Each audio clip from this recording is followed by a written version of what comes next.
What is your expected salary? This is a question that brings a lot of anxiety to job seekers. That's not surprising at all. First, let's do a quick reality check. Of course, you want to get the highest possible pay for a position, but you're scared that if you mention an amount below the employer's budget, they may feel the right to undervalue and underpay you.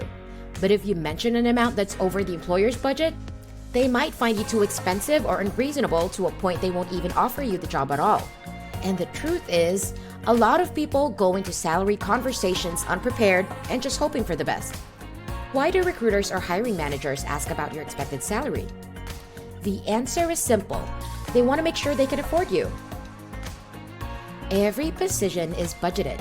But why are they asking so soon? Recruiters usually bring up this question as early as the initial interview to find out if they can even afford you before putting you through more rounds of screening.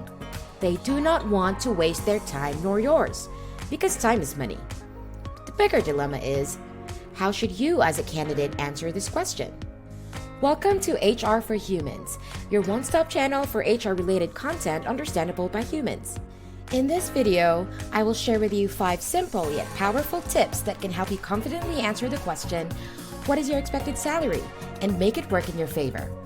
Watch till the end as you'll need every single tip to execute this strategy, and I promise you it's worth it.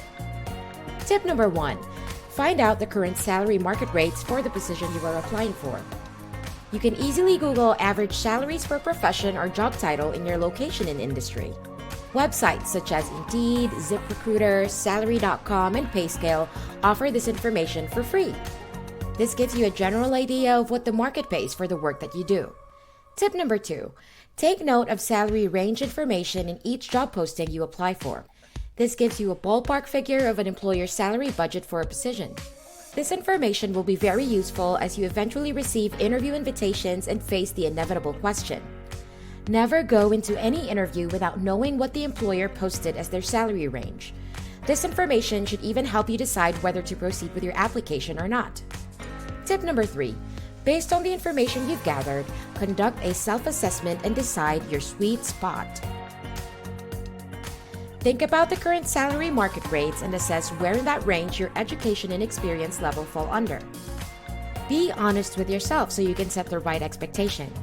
For example, you can't realistically expect to earn the market ceiling if you only have 1 to 2 years of relevant experience so far.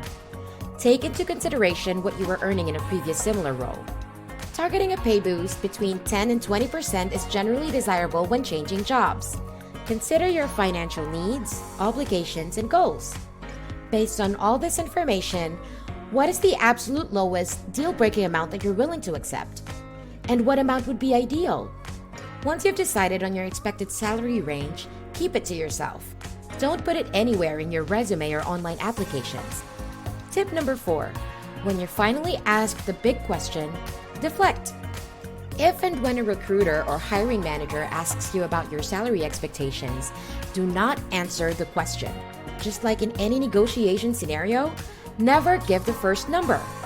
Instead, you can say something like, actually, I've been meaning to ask, what is the salary range being offered for this role? This forces the employer to tell you what they're willing to pay instead of you telling them what you're willing to accept. Tip number 5, respond based on the interviewer's responses. For this one, listen carefully as I will be going over a few detailed scenarios. If the interviewer gives you a range that's lower than your expected range, respectfully tell the interviewer your salary expectations based on current market rates, your qualifications, and personal financial needs. If the interviewer gives you a range that is significantly lower than what they stated in the job posting, gently question it and bring it to their attention. If the interviewer gives you a range that is within your expected range, you can pick the higher number and tell them that's where your expected range starts. For example, if the employer says that they're budgeting $90K to $100K for the position, and your expected salary is also $90K to $100K, you can tell them that you're actually looking to earn at least $100K to $110K in your next role. This helps ensure that they'll offer you the higher end of their budget, or even more if they're feeling generous. If the interviewer gives you a range that is above your expectation, you can simply confirm that you're open to considering it. Do not be greedy. If the interviewer doesn't give you a range at all and insists that you provide a number, give them a padded version of your expected salary range. For example, even if you're really only expecting 90K to 100K, tell the interviewer that you're looking for at least 105K to 115K. This gives you some wiggle room to work with if the employer tries to negotiate down. Or if you're lucky, they may decide to adjust and just give it to you.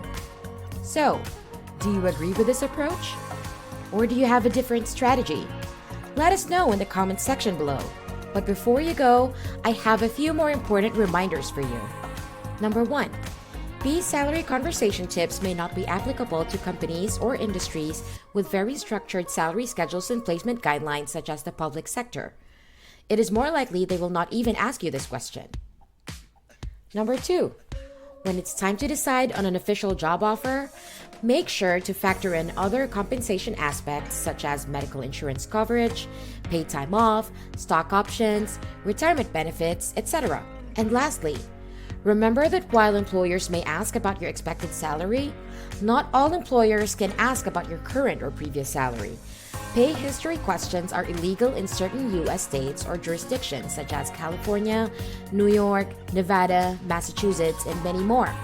I will include a link to the full list in the comments section below. As with anything in life, doing a little bit of research, analysis, and planning is key.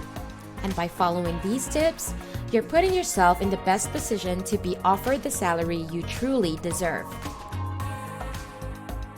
Thank you for watching. If you found this video helpful, don't forget to like and subscribe. Stay tuned for more HR-related content made for humans. Are you preparing for an upcoming interview? Or wanting to improve your resume? Check out more power tips by clicking here.